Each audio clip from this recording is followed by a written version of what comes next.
জীবনের নির্মম বাস্তবতা কখনো কখনো আমাদের এমন এক মুহূর্তের সামনে দাঁড় করায় যা ভাষায় প্রকাশ করা কঠিন। কনস্টেবল রনি তার সন্তানের মুখ দেখার আগেই পৃথিবী থেকে চিরবিদায় নিলেন।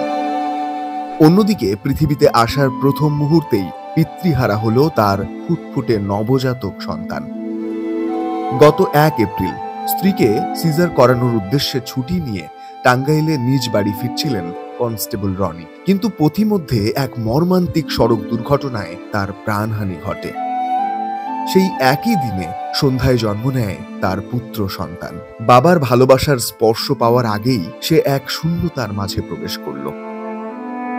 এমনই এক হৃদয় বিদারক পরিস্থিতিতে মানবতার অনন্য দৃষ্টান্ত স্থাপন করলেন গাজীপুর মেট্রোপলিটন পুলিশ। কনস্টেবল রনির পরিবারের প্রতি যে দায়িত্ববোধ ও সহানুভূতি দেখিয়েছেন তা নিঃসন্দেহে প্রশংসার দাবিদার। পুলিশ বাহিনী কেবল আইন শৃঙ্খলা রক্ষাকারী সংস্থা নয়, বরং একটি বৃহৎ পরিবার। কনস্টেবল রনি আজ আমাদের মাঝে নেই, কিন্তু তার রেখে যাওয়া পরিবার একা নয়। আমরা একে অপরের জন্য আছি, ছিলাম এবং থাকব।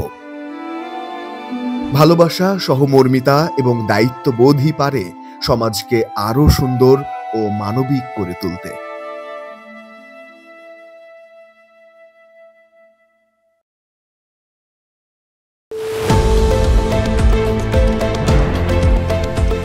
দেশের পাশে, বিশ্বের সাথে, মেট্রো টিভি।